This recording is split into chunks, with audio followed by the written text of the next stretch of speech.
Hola, soy Ale Duques, una mujer judía del Levante. En este podcast vamos a conversar sobre Oriente y Occidente, reviviendo temas de la antigüedad para darles vigencia en la actualidad, profundizando en el conflicto árabe-israelí. Mi perspectiva es apasionada, pero la comparto con responsabilidad y convicción, desde la razón y el corazón. Disclaimer: mis opiniones son propias y no representan la voz oficial de ninguna institución.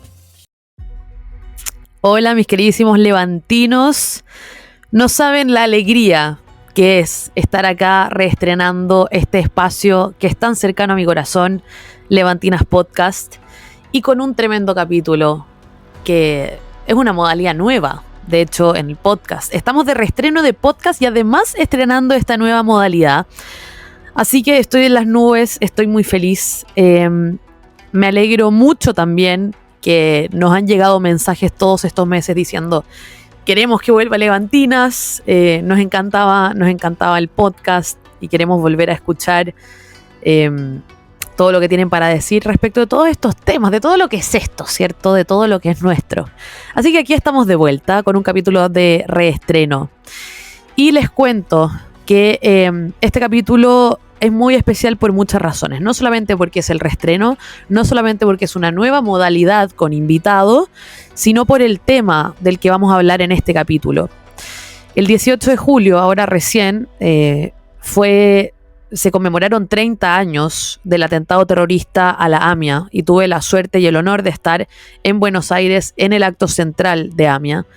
Fue realmente muy fuerte. Bueno, en el capítulo también vamos a hablar de eso. Y en este contexto conozco a Miguel Bronfman, nada más ni nada menos que el abogado mismo de AMIA desde el año 98. Así que ese es el invitado que vamos a tener el día de hoy en este capítulo especial de reestreno y de AMIA con el abogado de AMIA.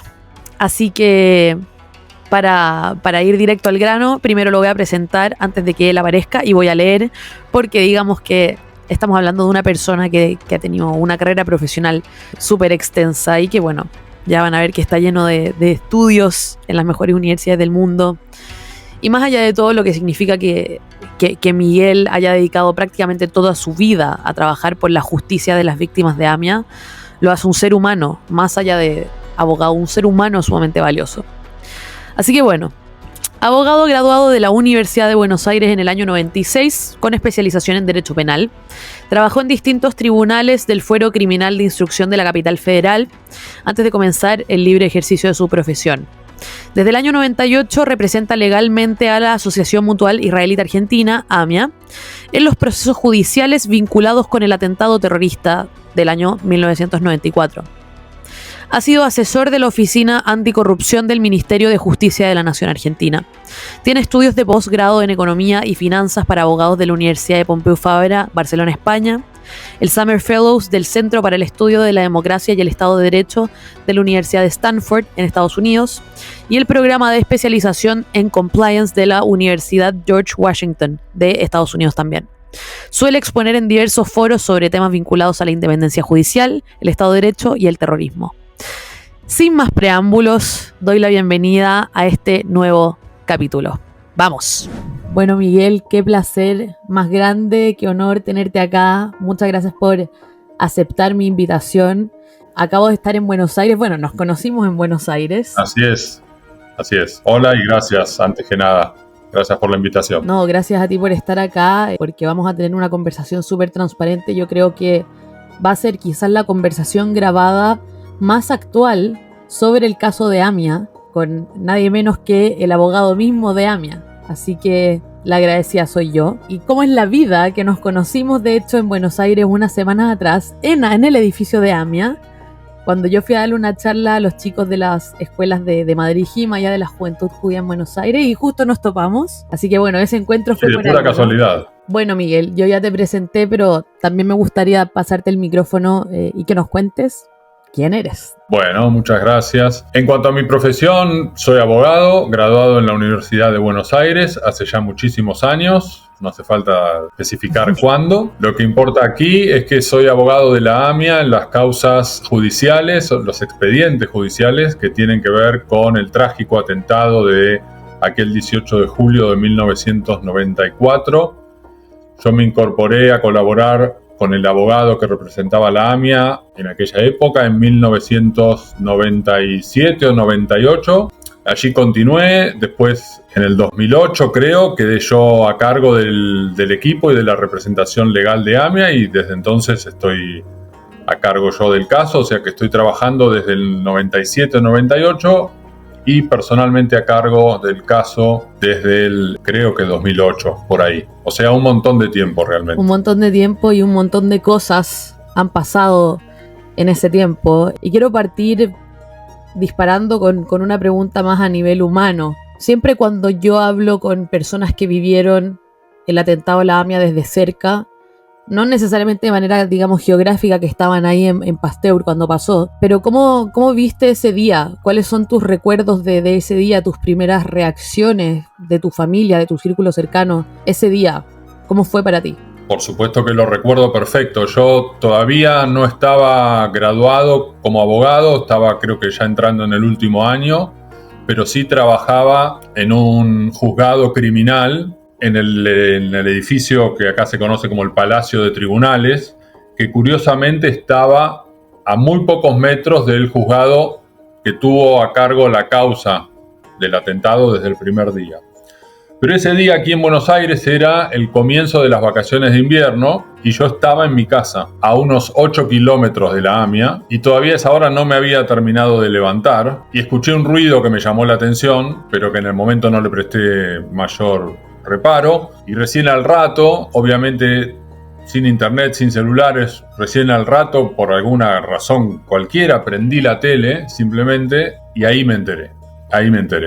Lo llamé a mi papá, que era médico, mi papá, y tenía su consultorio en mi casa, y vino, y la imagen que tengo, y trato de no emocionarme mucho, mi papá parado frente a la tele insultando, en voz alta, insultando. Yo sabía lo que era la AMIA, por supuesto, pero yo no había ido nunca a la AMIA, realmente. Mi padre, por supuesto que sí. Y después no recuerdo cómo siguió el día, ya no recuerdo mucho. Después volví a trabajar a tribunales, o sea, a mi trabajo, y tenía conocidos que estaban en el juzgado, que era el juzgado federal número 9, que se hizo cargo del caso desde el primer día. Los conocía porque eran chicos como yo en esa época, de 22, 23, 24 años, que trabajábamos en el mismo piso, en el mismo pasillo, en un edificio de tribunales. Bueno, ese es el recuerdo personal. Fue, bueno, obviamente yo todavía no había nacido, yo nací el año 98, pero ahora recién estuve en Buenos Aires para el acto central de los 30 años de AMIA, y realmente sentí cosas asimilables a lo que sentí cuando conocí Auschwitz, asimilables a lo que sentí cuando estuve en el sitio de la fiesta de Nova en Israel hace unos meses atrás. Realmente tenemos el deber como judíos, especialmente acá en Latinoamérica, de darle visibilidad a este crimen, que mucha cobertura le falta y que todavía hay muchas preguntas sin responder, aparentemente. ¿Qué es lo primero que se te viene a la cabeza cuando te digo por qué todavía no hay justicia?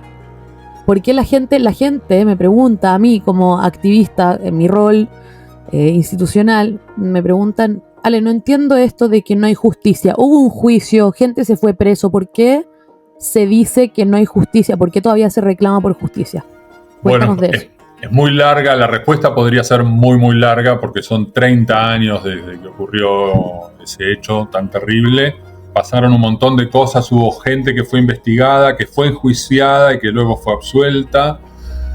Pero más allá de eso, que son detalles es difícil de contar toda la historia, pero a grandes rasgos, lo que hay que decir es que del trinomio de justicia, verdad y memoria, sí, nos falta justicia. Memoria tenemos porque recordamos cada año y todos los días, los familiares, qué fue lo que pasó y la trágica pérdida de vidas humanas. Tenemos verdad porque sabemos qué fue lo que pasó y sabemos quiénes fueron. Si bien faltan detalles, que también podemos entrar en eso, sabemos quiénes fueron, pero no tenemos justicia, porque quienes fueron, quienes decidieron, quienes planificaron y quienes ejecutaron el atentado, están hoy identificados, muchos de ellos con nombre y apellido, son personas de carne y hueso con nombre y apellido, que no están en la Argentina, están en Irán, o en Líbano.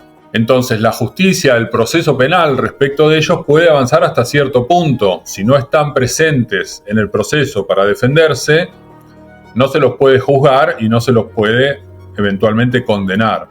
Entonces hoy la situación respecto de ellos es que son fugitivos. Son fugitivos de la justicia argentina, que tiene pedidos de arresto internacional con notificaciones rojas de parte de Interpol, que es una organización que nuclea las policías de los países, pero que no pueden ser arrestados porque viajan únicamente, o no salen del país de Irán, o viajan únicamente a países que les dan protección. Entonces, si no pueden ser arrestados, si no pueden ser extraditados, no los vamos a poder juzgar. Por eso tenemos verdad, tenemos memoria y efectivamente es real, nos falta que actúe la justicia. Hablando de la justicia, hablemos un poco del comportamiento institucional de la Argentina. Estamos hablando de 30 años, obviamente. Es mucho tiempo, pero la gente se pierde en esta cronología. Hubo 2 juicios, entre medio sucedió el asesinato del fiscal Nisman. Cuéntanos un poco cómo ha sido el comportamiento dentro de, digamos, tu representación en AMIA, de la institucionalidad de la Argentina. Hablamos de complicidad, hablamos de encubrimiento, hablamos de corrupción. Vamos un poco desarrollando esas ideas para que el público pueda tener más o menos una noción de por qué se exige hasta el día de hoy justicia, más allá de las personas que están fugitivas afuera de este continente. Es cierto que están afuera y que hoy no se los puede juzgar, pero también es cierto que el principal responsable, el principal acusado, que fue quien era en aquel momento el agregado cultural de la embajada iraní en Argentina, un individuo de nombre Mohsen Rabbani, estaba en el país al momento del hecho y estuvo 3 años más. Recién se fue de la Argentina en el 97. Bueno.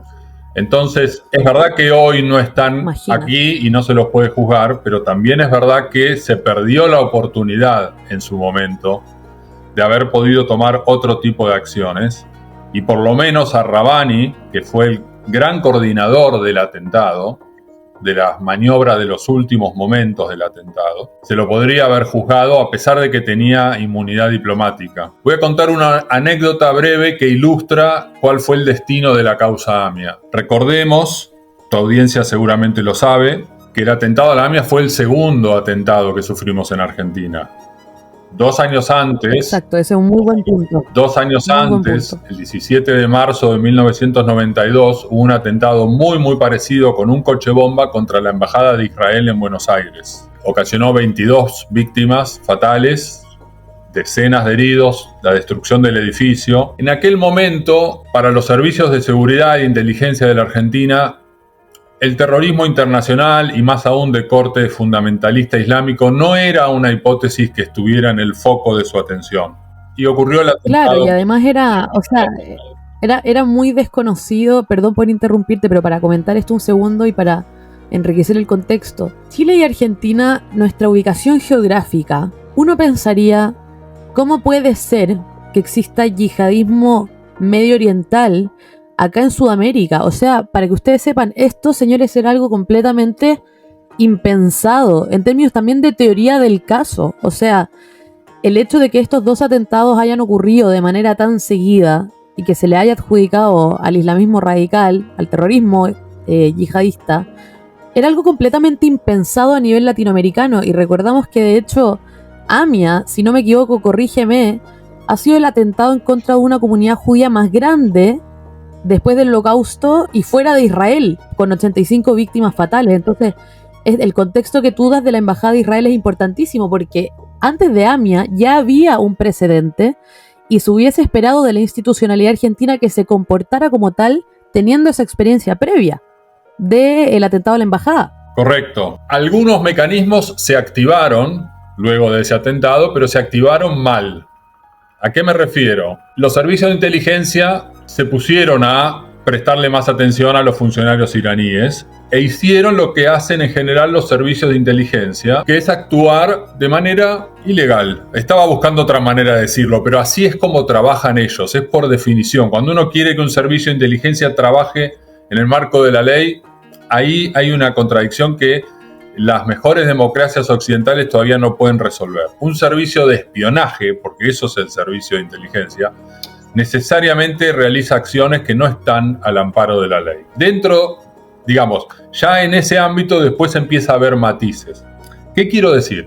Estaban siguiendo a los funcionarios iraníes, pero sin intervención judicial, sin un control judicial, y lo estaban haciendo como lo hacen ellos cuando actúan en esas circunstancias, que es tratar de espiar y ver qué es lo que está haciendo el objetivo que está siendo espiado. Así es como tenían mucha información sobre Rabbani, para volver al personaje. Tenían fotos de Rabbani meses antes del atentado a la AMIA buscando camionetas Traffic, Renault Traffic, el modelo de la camioneta usada, idénticas a las que fue usada en el atentado a la AMIA, averiguando precios de camionetas usadas en agencias de ventas de autos usados en Buenos Aires. El agregado cultural de una embajada, o sea, bastante inexplicable que esté averiguando precios de camionetas usadas, ¿no? Pero tenían fotos que aparecieron luego del atentado, es decir, lo estaban siguiendo. El mismo día del atentado, los servicios de inteligencia le dicen al presidente de la nación: para nosotros, detrás de esto estuvo Irán. Y es el canciller de ese momento, Guido Di Tella, quien le dice al presidente: mirá, nosotros contra Irán no podemos hacer nada, nosotros somos Argentina, no tenemos ninguna capacidad de acción contra Irán, no digas nada, no cortes relaciones con Irán, no digas públicamente. Se cruza los brazos, básicamente. Deja que investigue la justicia. Eso por un lado. El poder político. El juez Galeano también recibe información de que hay prueba. Dar un poco de contexto a eso del juez Galeano. Sabemos que el juez Galeano cumplió condena por esto, pero ¿quién es el juez Galeano? ¿Cuáles fueron los principales factores en estos primeros años de investigación de AMIA? Para que tengamos un poco el orden. El juez Galeano era un juez muy joven que llevaba como juez muy poquito tiempo, no tenía experiencia para un caso así, no la tenía él ni la tenía ningún otro de sus colegas, ni jueces ni fiscales, nadie estaba preparado para investigar un hecho de terrorismo. Pero entonces quiero terminar de delinear ese contexto para que se entienda. El poder político que dice: no vamos a decir nada públicamente contra Irán, no vamos a emitir una condena, no, nada. Fíjate, bueno, si uno se fija, no hay declaraciones en aquella época, a pesar de que luego se supo, tenían la información. Poder político. De hecho, paréntesis, algo que me llamó la atención fue que el presidente en ese momento extendió condolencias al Estado de Israel respecto del atentado de la AMIA. Correcto. En vez de extender como condolencia a la comunidad judía local, eso fue súper confuso. Es como que el presidente ni siquiera estaba entendiendo qué es lo que estaba sucediendo, que le atacaron a la comunidad judía local de su país y no a, digamos, a la embajada, no a un edificio diplomático.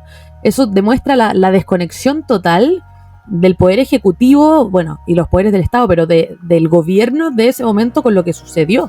Una desconexión, incomprensión total. Sí, para mucha gente en aquel momento, hoy un poco fue cambiando, el atentado a la AMIA fue un atentado contra los judíos y no contra la Argentina. Absolutamente. Pero el poder político que dice: no tenemos capacidad para reaccionar frente a Irán, no hacemos nada. El juez Galeano recibe evidencias de que hay un funcionario diplomático involucrado y por una antigua norma de la Constitución argentina, cuando hay algún funcionario diplomático involucrado, tiene que intervenir la Corte Suprema. Es una regla que ya está desactualizada, pero que está escrita en la Constitución. Tiene que ver con la Constitución de 1860, con darle protección a la mayor protección posible a un funcionario diplomático. Se llama fuero en derecho, para que sepan. Exacto. Así se llama esa institución. Entonces el juez Galeano le dice a la Corte formalmente, le manda una nota formal y le dice: tengo un presunto sospechoso diplomático, deme autorización para avanzar. Y la Corte le responde: por el momento las pruebas no son suficientes para tomar ninguna medida respecto de este funcionario. Continúe usted, señor juez, con la investigación. ¿Qué año estamos hablando? No, esos son los primeros días después del atentado. Por eso insistía en esto, en cerrar este cuadro. El poder político, con un ministro de Relaciones Exteriores que le dice al presidente: quédate quieto, no nos metamos con Irán. Y del lado del Poder Judicial, una Corte Suprema que le dice al juez que le estaba pidiendo ayuda para poder romper esa inmunidad y avanzar, porque tenía un sospechoso.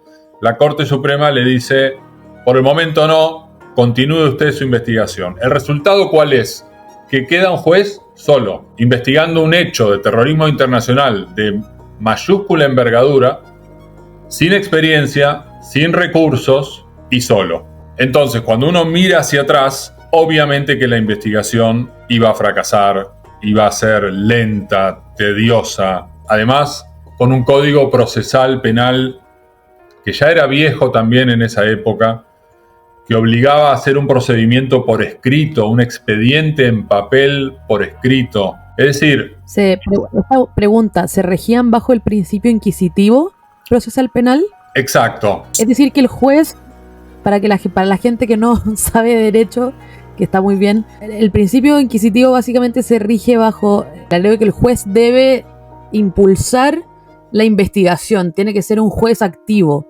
Y por lo tanto, en este contexto que nos cuenta Miguel, si es que tenemos una institucionalidad que solamente puso obstáculos para elevar la instancia, y se nos suma el hecho de que el Código Procesal Penal de la época tenía un sistema inquisitivo, tenemos un juez joven con poca experiencia, atado de manos básicamente, que, como tú decías, esta investigación está un poco condenada al fracaso. Exacto, porque en un país moderno, cuando hay un hecho, ni siquiera tan grande como el de la AMIA, cuando hay un hecho policial, llamémoslo, las que intervienen son las fuerzas de seguridad, que juntan la prueba. En algunos países dependerá del sistema, pero en general, en todo caso, con la dirección de un fiscal que investiga, y una vez que tienen las pruebas, se las llevan al juez para que el juez juzgue, decida si hay un caso, si hay pruebas o no. Acá la misma persona es la que tiene que salir a juntar las pruebas y la que tiene que juzgar. O sea que ya había también una falla sistémica que hacía que un hecho así no se pudiera investigar como correspondía. Le sumamos la falta de recursos, la falta de experiencia, de conocimiento, etc. Bueno, pero muy rápidamente, así y todo, a las 3 semanas del hecho, el juez dicta una resolución y dice: este atentado, dos cosas muy importantes. Este atentado fue cometido con un coche bomba, que fue una Renault Trafic blanca, y detrás de este atentado está Irán y presuntamente el Hezbollah. Acá no se sabía nada de Hezbollah, no se sabía nada de nada. Impensable, impensable. Y así muy de a poco se empieza a hacer una investigación lenta, pesada, insisto, que todo tiene que ser en un expediente escrito. Así es como el expediente del AMIA empieza a convertirse en un monstruo fuera de control, porque cada cosa tiene que estar en papel y tiene que ser agregado a un expediente. Se convierte en un expediente infinito, imposible de manejar, con muchas cosas buenas y muchas cosas, falsos, pruebas plantadas, cosas que no servían para nada. Así todo se logra avanzar, y en el 2003, o sea, 9 años después, el juez sí ya tiene elementos fuertes y dicta una resolución consistente en la que dice: este atentado fue decidido, planeado, financiado por Irán y ejecutado por miembros de Hezbollah. 2003. 2003. O sea, calculen ya la cantidad de años que pasaron, casi una década después, prácticamente. ¿Y qué pasó luego con año 2003? ¿Qué pasó luego con el juez Galeano y con los otros agentes políticos, diplomáticos del Poder Judicial y del Ejecutivo que se encontraban alrededor de todo esto? La presidencia de la Argentina había cambiado, por lo tanto eso también claramente influyó en el manejo del caso.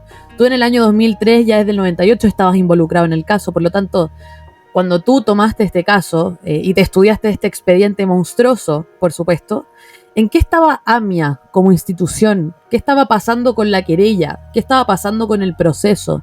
¿Cuáles eran los prospectos a futuro, los siguientes pasos? ¿Cuáles dudas quedaban? ¿Qué cosas faltaban? ¿AMIA cometió errores en todo este proceso? Cuéntanos un poco de eso, post-2003. Lo que ocurrió fue, como decía, en esa primera resolución que dicta el juez, que él dice: hubo una camioneta, coche bomba. Se ubica a la persona que tuvo a la última persona que tuvo la camioneta, que es una persona de nombre Carlos Tejeldín, que era una persona que tenía antecedentes criminales en todos los rubros que podamos pensar. Todos: contrabando, falsificación de marcas, narcotráfico, agenteaba prostíbulos. Lo más sucio que había. Su padre había sido jefe de la policía de Córdoba, una de las provincias más importantes de Argentina, en la época de la dictadura militar. y tenía antecedentes de ser un antisemita recalcitrante. O sea, era un personaje con un perfil muy extraño. De entrada, él empieza a mentir, a dar versiones que no cierran, contradictorias respecto de a quién le había dado la camioneta, en definitiva. Finalmente, tengo que resumir muy rápido toda esta historia. Finalmente, en el año 96, este señor Tejeldín le dice al juez en el expediente que la camioneta Traffic se la habían llevado de su domicilio un grupo de policías de la provincia de Buenos Aires. Un grupo de policías que era también muy corrupto, se los empezó a investigar, aparecían cometiendo distintos tipos de delitos. El juez Galeano ordena la detención y quedan detenidos 4 policías bonaerenses y Tejeldín, acusados de haber tenido la camioneta Traffic que explotó en la AMIA el 18 de julio de 1994. Estas personas pasan entonces a ser juzgadas en un juicio oral. Un juicio oral que empieza en 2001 y termina en 2004. Durante el juicio oral sale a la luz que Tejeldín había recibido dinero para hacer esa declaración y acusar a esos policías de la provincia de Buenos Aires. ¿Y se siguió el dinero? ¿De dónde vino? El dinero había salido del Servicio de Inteligencia del Estado y el juez había dado el visto bueno para que se hiciera ese pago. Imagínate. Piensen, contexto, ya piensen todo lo que era esta locura sistémica. Partimos con un juez joven, tipo naïf, amarrado de manos, que la institucionalidad no lo estaba ayudando a avanzar. Y años después vemos cómo el juez era parte de esa falla sistémica también. Entonces, ¿qué posibilidad tenían los querellantes de AMIA en este momento, que ya llevaban años sin justicia? ¿Qué posibilidades tenía AMIA de avanzar con una situación así? ¿Qué posibilidad tenía tu querella, o sea, todo tu caso, el caso que tú llevaste, de avanzar en este contexto? Bueno, ninguna. El caso, por supuesto, cuando se supo que había habido un pago ilegal para que Tejeldín diera esa declaración, por supuesto, vos que sos abogada lo vas a entender en el acto, todo el proceso quedó anulado. Claro, se anuló todo el juicio. Exacto, los ex policías fueron absueltos, Tejeldín fue absuelto y lo que se llamaba la conexión local quedó en cero. O sea, partimos al punto cero. Y es años después volvimos a estar en cero, básicamente. Exacto, porque por un lado había prueba, como digo, que se fue juntando muy de a poco, muy lentamente, moviendo un expediente en todas las condiciones que ya dijimos, contra Irán y contra Hezbollah, algo que retomó después el fiscal Nisman en 2006, 2007, que profundiza todavía más la investigación internacional. Entonces estaba la parte internacional de la investigación y también lo que se llamaba la conexión local, que nosotros siempre pensamos que hubo algún tipo de ayuda local en Buenos Aires. Esa parte de la investigación, luego de ese juicio que fue anulado, quedó en cero. Hoy no tenemos ni pistas de quién pudo haber sido eventualmente un colaborador local para el grupo extranjero que vino a realizar el atentado. ¿Por qué digo colaboración local? ¿Dónde escondieron la camioneta los últimos días? ¿Dónde la prepararon y la convirtieron de camioneta en coche bomba? ¿Quién los ayudó a entrar? Porque recordemos lo que dije al principio, lo dije porque es muy importante, el servicio de inteligencia sí estaba trabajando en la posibilidad de un nuevo atentado. Entonces no era tan fácil para los terroristas, como lo había sido en el 92, entrar, comprar una camioneta usada simplemente, guardarla, convertirla en un coche bomba, conseguir el explosivo y el día planeado ejecutar el atentado y explotar la camioneta. Ya no era tan fácil porque Rabbani estaba siendo seguido. Rabbani era un agente de inteligencia de mucha experiencia ya en aquel momento. Así que no hay duda de que Rabbani sabía que lo estaban siguiendo. Hasta esta época. Hasta esta época. ¿Qué se sabía sí o sí? Esto. ¿Cuáles eran las interrogantes en donde había una posible base de que sí fuera cierto? Hagamos un poco ese contraste. Las respuestas y las preguntas todavía sin contestar. Mira, las respuestas, como dije, que el atentado se decidió en Irán y que fue decidido por las más altas autoridades de Irán en aquella época. Ahí ya tenemos el primer hecho. Luego, Que fue delegada su ejecución en el Hezbollah, que tenía un grupo operativo encargado de realizar atentados en el exterior, que utilizaron la zona de la Triple Frontera para ingresar al país y para que el conductor suicida, que fue un ciudadano libanés, miembro de Hezbollah, ingresara al país por la zona de la Triple Frontera, me refiero donde se juntan Paraguay, Brasil y Argentina, en la zona de las cataratas del Iguazú, para que haya una referencia más conocida, y que la embajada de Irán en Argentina, en Buenos Aires, sirvió como una estación de inteligencia para coordinar todo el ataque. Y dentro de ese esquema, como un back office. Mohsen Rabbani, que era el agregado cultural, fue el coordinador principal del ataque, junto con un libanés del Hezbollah, que hoy está en el Líbano, casado con una argentina. Su nombre es Rauf Salman, aunque se lo suele llamar como Salman el Reda, que entró al país el 1 de julio desde Ezeiza y probablemente se fue del país el 18 de julio a la mañana desde Aeroparque, el aeroparque metropolitano de la ciudad de Buenos Aires. Hasta esta época, las preguntas en términos de sospecha, porque obviamente había muchas interrogantes. Es como, ¿cómo no puede ser que un nivel de ataque de esta envergadura haya sucedido en Argentina, un país de Sudamérica, solamente perpetrado por iraníes y libaneses? ¿Cuáles eran las preguntas respecto de los argentinos per se? ¿Qué tan enterrados estaban todas estas interrogantes en la política misma argentina, en el poder ejecutivo? ¿Qué se preguntaba en esta época? ¿Qué se sospechaba? Incluso ya ni siquiera quizás a nivel de investigación judicial, sino que ¿qué creía la gente? ¿Cuál era la sensación, la desconfianza que tenía el público con las autoridades locales argentinas en este sentido? Acá se juntan varias cosas. Por un lado, el desinterés de la política por realmente hacer una investigación a fondo sin importar quién estaba en el medio. Hablemos de nombres. ¿Quién no colaboró? ¿Qué político argentino de la época no colaboró o más bien incluso puso obstáculos? Es que la lista es, digamos, todos. Con la anécdota que te conté al principio, eso refleja el top 3. El espíritu de la época. Los servicios de inteligencia le dicen al presidente, tenemos prueba o indicios por lo menos en ese momento, que eran los primeros días, de que fue Irán, y el canciller le dice no digas nada. Ahí ya tenés una decisión política, tenés al presidente, al canciller y al ministro de Defensa. Sí, o sea, claramente como hablábamos, nos enfrentábamos a una falla sistémica, pero los familiares de las víctimas de AMIA, siempre obviamente uno busca a un culpable dentro de su propio país. ¿Quién era el que se estaba llevando todas las balas en ese momento de la política argentina? Ya año 2003, cuando ya había terminado el primer AMIA 1, por decirlo así en términos procesales. El expresidente Menem. ¿Quién estaba siendo el expresidente Menem, sin duda. ¿Cómo se desarrolló esa, digamos, culpabilidad socialmente acusada respecto al presidente Menem? ¿Cómo se comportó? ¿Qué dijo? ¿Qué no dijo? No, nunca dijo nada. Que yo recuerde, nunca dijo nada.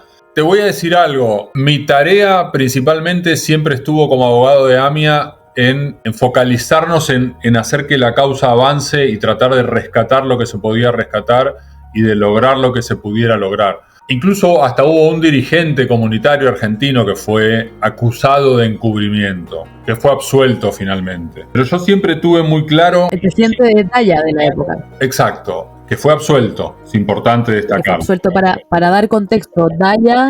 Daya sería como el equivalente institucional de acá en Chile a la comunidad judía de Chile. O sea, estamos hablando de que Daya era, digamos, el representante institucional de la comunidad judía ante la política y se le acusó al presidente y luego fue absuelto, como tú dices, pero para que ustedes vean que acá se disparó, pero es que para todas partes.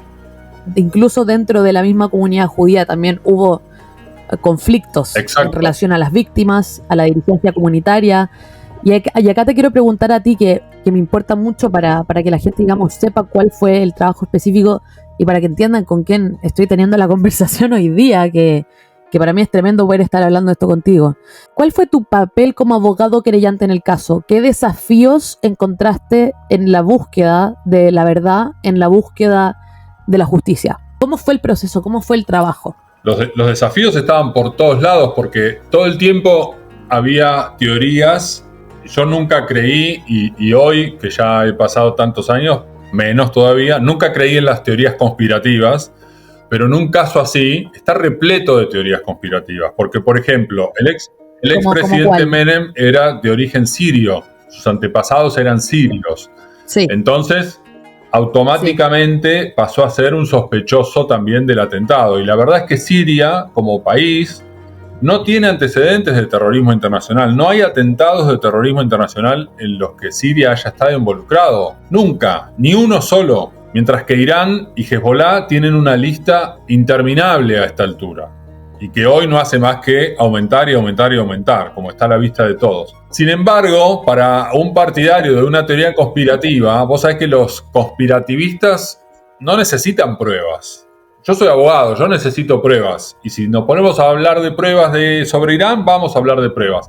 El conspirativista no necesita pruebas, necesita enunciados. Claro, es como había un presidente de origen árabe. Ni siquiera tienen que ser enunciados del todo racionales, y mucho menos comprobables. Entonces, ahí tenés uno.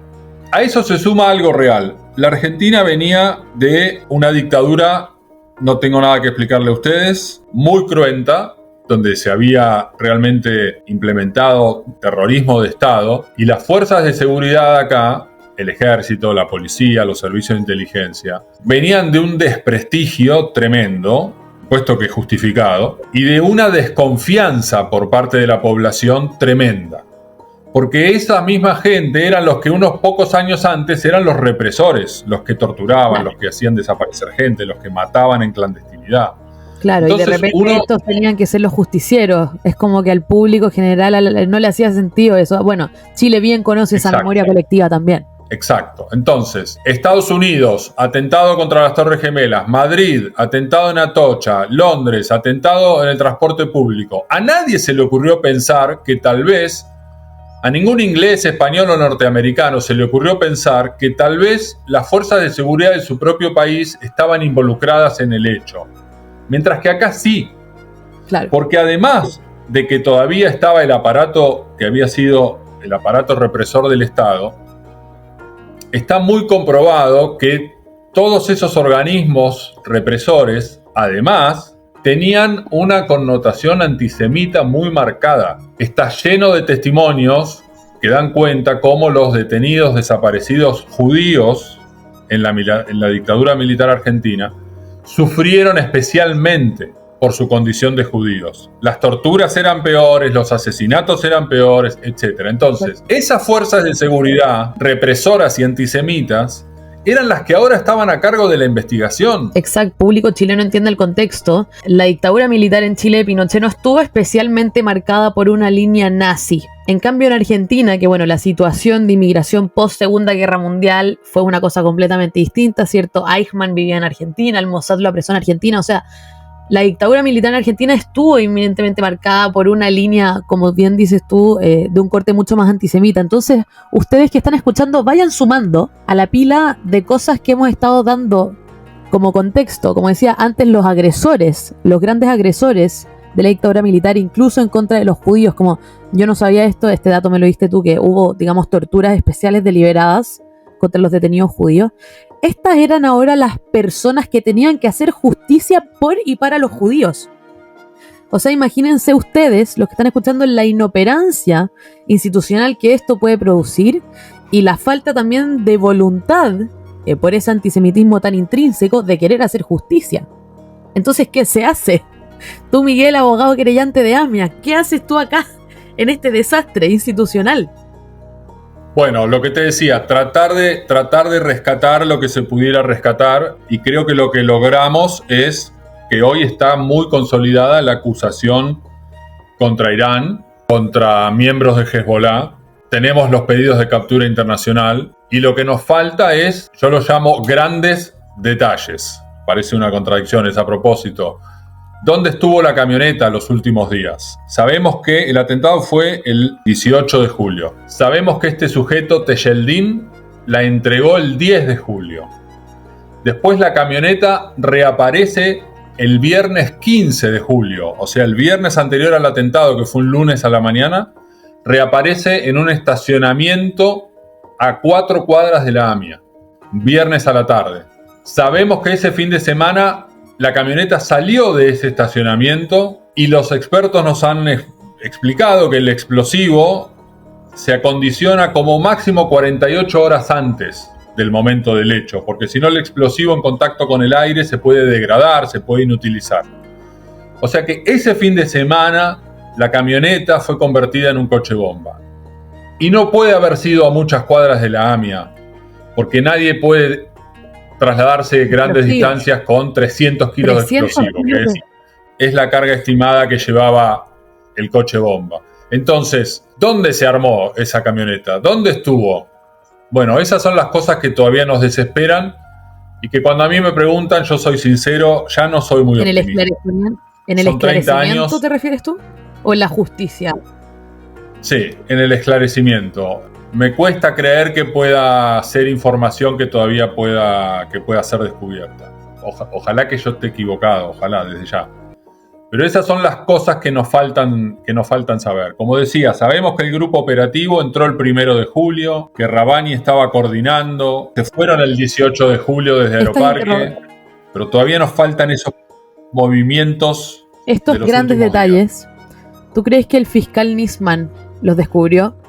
Muchos los llegó a descubrir. Por ejemplo, esto lo había empezado incluso el juez Galeano en su investigación, pero Nisman lo pudo retomar y profundizar. Se pudo detectar, como decía, el grupo llega el 1 de julio por Ezeiza y se va el 18. ¿Y cómo se sabe esto? Porque el 1 de julio hay un llamado desde un teléfono público de Ezeiza. Ezeiza es el aeropuerto de la provincia de Buenos Aires. El aeropuerto internacional. Desde un teléfono público hay un llamado a un teléfono a la Triple Frontera. Y el último llamado a ese mismo número es el 18 de julio a la mañana, también al número de Triple Frontera. Y entre el 1 y el 18 de julio hubo una serie de llamados prácticamente cotidianos desde teléfonos públicos cercanos a la AMIA a ese mismo número en la Triple Frontera. Ahora bien, nunca antes y nunca después ningún teléfono de la Argentina llamó nunca a ese número de la Triple Frontera. O sea, el último llamado fue el 18 de la mañana. El 18 de julio a las 8 de la mañana desde el Aeroparque de Buenos Aires.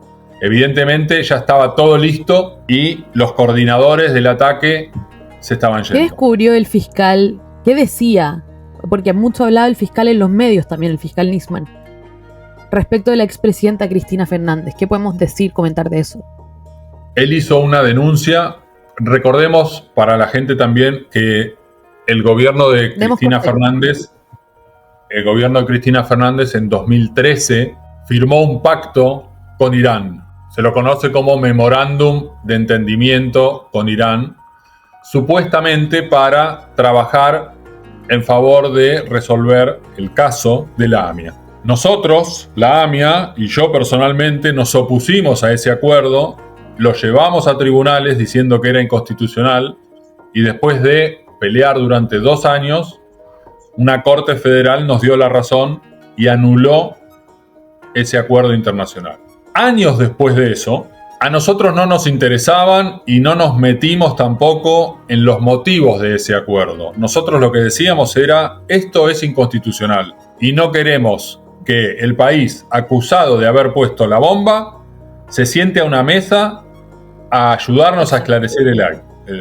Es una incongruencia. Se fueron por la vía jurídica fría, por decirlo así. Trataron de sacar, obviamente, en pos de hacer un buen trabajo, a mí me parece. Como, no sé, quizás nosotros opinamos así por la formación que tenemos, pero trataron digamos, de hacer el trabajo lo más frío posible, decir, a ver, señores, esto es inconstitucional. Más allá de todo, esto es inconstitucional. Y les va bien en la Corte Federal. ¿Qué pasa después de eso? ¿Cuál es la reacción del Ejecutivo cuando se anuló este acuerdo? Bueno, ahí termina el mandato de Cristina Fernández, cambia el gobierno y asume Macri. Acá ven ustedes como ya estamos llegando más a la actualidad. Como esto por 30 años no ha parado. Y en el año 2015, creo que fue, el fiscal Nisman denuncia a Cristina Fernández y a una serie de funcionarios de su gobierno y dice en la denuncia que aquel pacto con Irán, que nosotros logramos que fuera anulado, era en realidad un encubrimiento y que el objetivo de ese pacto, deliberado por parte del gobierno, era encubrir a los autores iraníes con pedido de captura. Solamente esa es la denuncia. O también encubrir la complicidad de posibles figuras gubernamentales argentinas. No, según yo recuerdo, era encubrir a los sospechosos iraníes. Por eso era un pacto de mutuo acuerdo y mutua conveniencia con Irán. Claro, un pacto como de bandera blanca, así como aquí ya somos todos amigos y todos queremos que se haga justicia, hasta Irán. Exacto.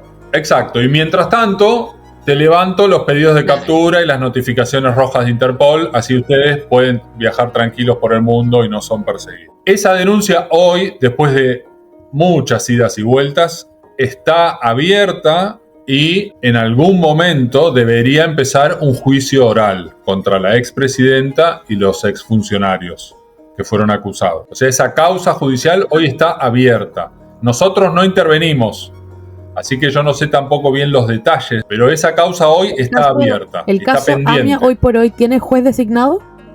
Hoy tiene un juez suplente. ¿En qué está? Bueno, eso también te iba a preguntar. Avances y obstáculos de, no te voy a decir los últimos, de los últimos 5 años, ¿ya?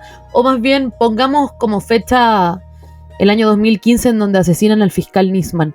Obstáculos, avances en la investigación, cambios en la legislación argentina que obstaculizaron, que ayudaron. ¿Qué ha pasado desde el 2015, desde el asesinato del fiscal Nisman hasta ahora? ¿En qué estamos en la causa? Lo más grave de lo que estás diciendo es que efectivamente para la justicia fue un homicidio lo del fiscal. Eso es lo que se investiga. Sin embargo, el caso no está resuelto. Se investiga un homicidio, formalmente se investiga un homicidio. Bueno, ahí están las teorías, como decía antes, acá también, imagínate, está lleno de versiones, pero para el expediente judicial se trató de un homicidio. El problema es que no está esclarecido, ya van a ser 10 años dentro de no mucho, y un caso que no es esclarecido en tantos años, es difícil que sea esclarecido. Eso es una vergüenza para nuestro país, para nuestra democracia, para nuestro poder judicial. Lo es. Es una vergüenza. Respecto de lo otro... En paz descanse, aprovechar, decir que en paz descanse el fiscal Nisman y las 85 víctimas fatales de AMIA. Por supuesto. La AMIA este año le hizo un reconocimiento muy importante con una placa que está, no sé si la viste en el edificio de la AMIA. La vi. Se hizo un reconocimiento a su tarea, un homenaje a fue, de hecho, paréntesis, pero fue muy impresionante que, claro, fue el día que estuvimos en el acto central de AMIA y qué sé yo, antes hubo un desayuno para los VIPs, que eran como 500 personas, y ahí yo estaba observando la placa y justo veo a Sandra, que es la esposa del fiscal Nisman, que ella también fue a verla y ahí la conocí y fue realmente impresionante. Estuve hablando bastante tiempo con ella y como decía Miguel, no me quiero, apropiar culturalmente de la memoria colectiva argentina, pero como judía y el fiscal Nisman como judío, que además era el fiscal involucrado en esta causa, en la causa de AMIA, que fue un atentado en contra de una comunidad judía. Es imposible no sentir esto muy personal, muy a nivel personal. Y te voy a dejar terminar con lo que estabas diciendo, pero luego te voy a sumar otra pregunta de cómo esto te ha afectado a ti a nivel personal como judío. Es como defendiendo una causa que no es más que tu propia existencia y derecho a vivir en paz, ¿cierto? Pero voy a dejar que termines la línea que estabas diciendo antes de interrumpirte, así que tienes el micrófono nuevamente.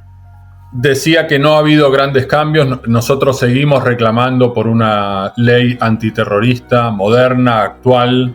Los países que han sufrido atentados terroristas se han ocupado de tener nuevas herramientas, de tener nuevas leyes, de tener nuevos procesos, nuevas facultades para quienes tienen que investigar, de capacitar a los fiscales, a la fuerza de seguridad, y la Argentina ha hecho muy poco de eso, y en materia legislativa, nada. Así que eso también es algo que nos ocupa a nosotros y que siempre estamos ahí reclamándolo, porque el terrorismo todo el tiempo se está perfeccionando, moviendo, mejorando. Los países, y más aún las democracias, tienen que estar también preparadas para enfrentar eso. Así que no ha habido en la causa grandes novedades. La verdad es que no. Seguimos siempre manteniendo el reclamo por los pedidos de captura internacionales y pidiendo que la comunidad internacional realmente tome conciencia de que el terrorismo afecta al mundo entero y que tienen que colaborar, que hay un pedido de la Argentina para que estas personas sean detenidas por un crimen gravísimo y tratar de evitar de que salgan de Irán, y que si salen de Irán que sean detenidos y que no haya países a los que puedan ir. Pero bueno, Argentina es un país pequeño, sin ninguna o escasa relevancia en la política internacional, entonces eso hace todo también más difícil, pero desde AMIA siempre estamos manteniendo muy fuerte ese reclamo. Y tu última pregunta, que era lo personal, sí, esto ha tomado prácticamente toda mi vida profesional adulta, así que forma parte de mi identidad como abogado a esta altura. Y bueno, ha habido de todo, ha habido cosas buenas, cosas malas. Lo que queda finalmente, y esto siempre es lo que me duele cuando me hacen esta pregunta, lo que queda es frustración. Sé que a nivel personal, como abogado de AMIA, hemos logrado cosas, por ejemplo eso que contaba recién, anular el pacto con Irán, pero es una, digamos, no... Claro, acá lo personal con lo laboral se desdibuja, porque todo es personal. Sí. Es personal, y después de tantos años, sí, es muy... Los primeros años era mi dedicación exclusiva el caso AMIA. Así que lo que queda es eso, básicamente es la frustración. Haber estado tan cerca tanto tiempo del dolor de los familiares, por supuesto que a uno lo conmueve. Es un dolor que no... Pasaron 30 años ya y es un dolor que sigue a flor de piel. Decía antes que me cuesta ser optimista, pero aún así, hay que hacer el esfuerzo. Eso lo tengo de manera, claro. digamos, realista y material, ¿cuáles son tus temores? Porque el caso AMIA sigue siendo un caso, al fin y al cabo. ¿Cuáles son tus temores? ¿Que sigamos estancados? ¿Que retrocedamos? Porque en el olvido no va a quedar claramente, porque lo que más tenemos es... Yo siempre me repito a mí misma, el pueblo judío no tiene historia, tiene memoria, por decirlo de alguna forma. ¿Cuáles son tus temores hacia el futuro respecto al caso AMIA?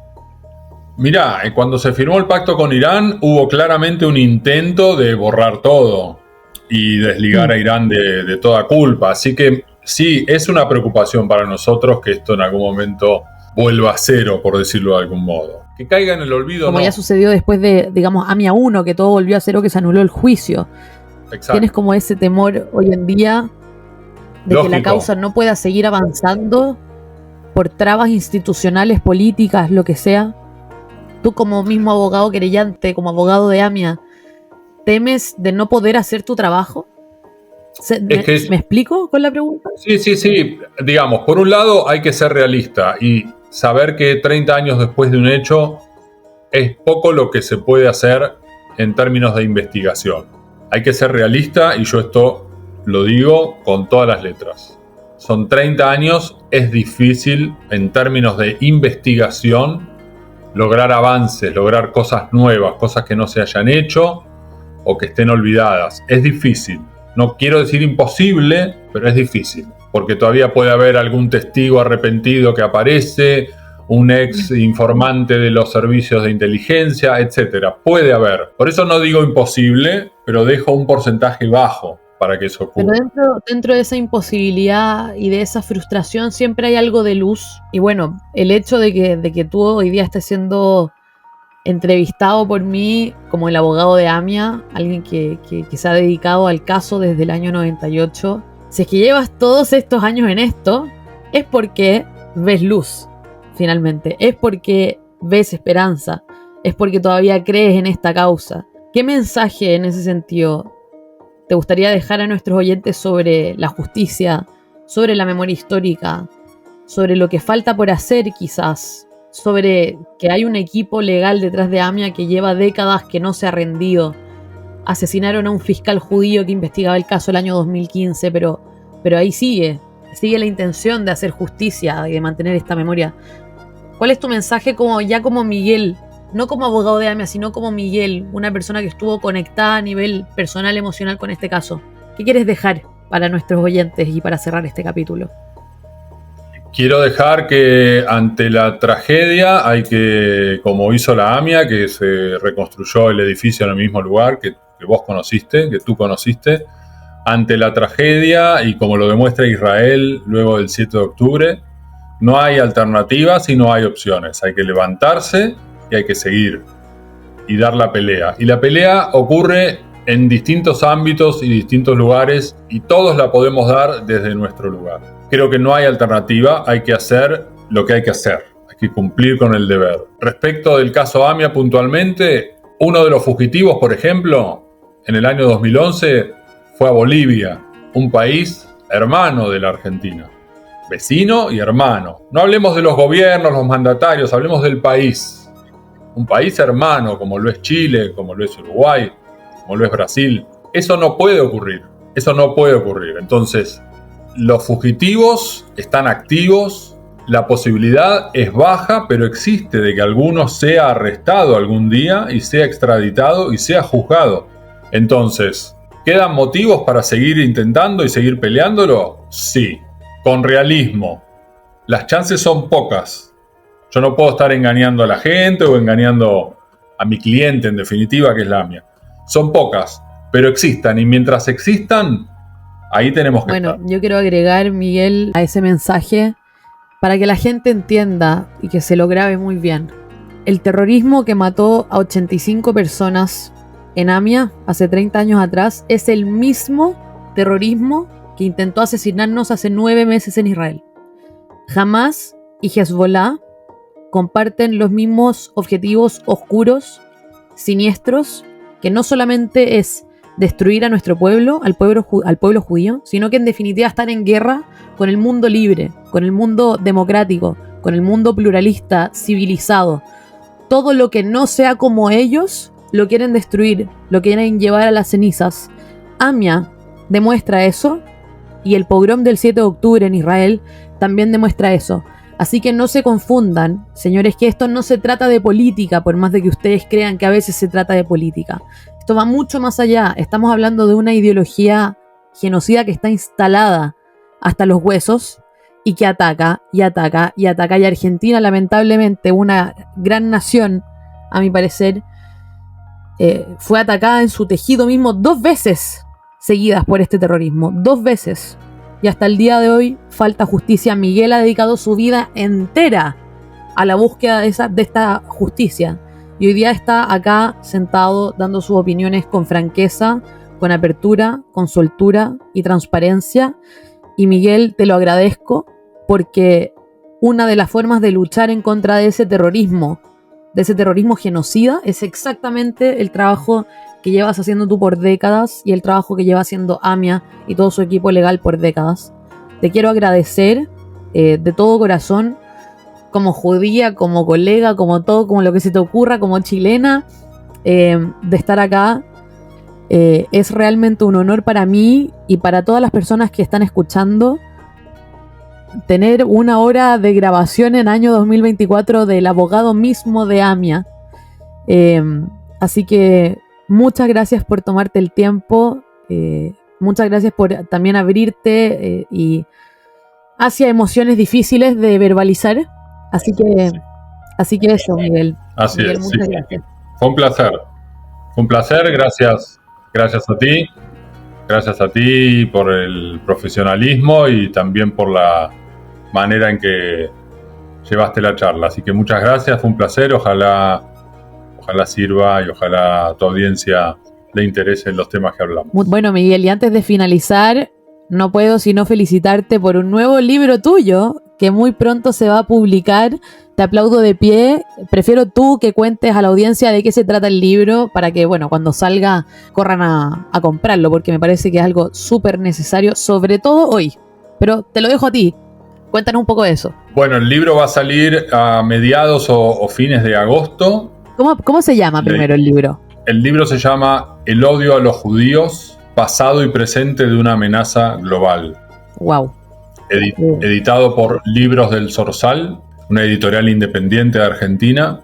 Es un libro que empecé a escribir a partir del 7 de octubre, por supuesto, y creo que es necesario. Trato de hacer mi aporte, de brindar elementos para pensar algunas cuestiones, de dar argumentos para rebatir algunas posturas que aparecen en los medios y que muchas veces no sabemos cómo neutralizar. Hay mucha historia, mucha actualidad, algo de derecho también para los abogados, así que ojalá que sea un aporte pequeño pero interesante para la situación tan difícil que estamos viviendo todos los judíos en todo el mundo. Y qué necesaria herramienta que haberlo escrito justamente después del 7 de octubre, porque después del 7 de octubre todos los judíos que todos hemos experimentado antisemitismo, siento que ahora aprendimos mucho más del antisemitismo que siempre experimentamos. Ahora empezamos a vivirlo realmente en carne propia y esa perspectiva de autor post 7 de octubre me parece que va a ser sumamente valiosa.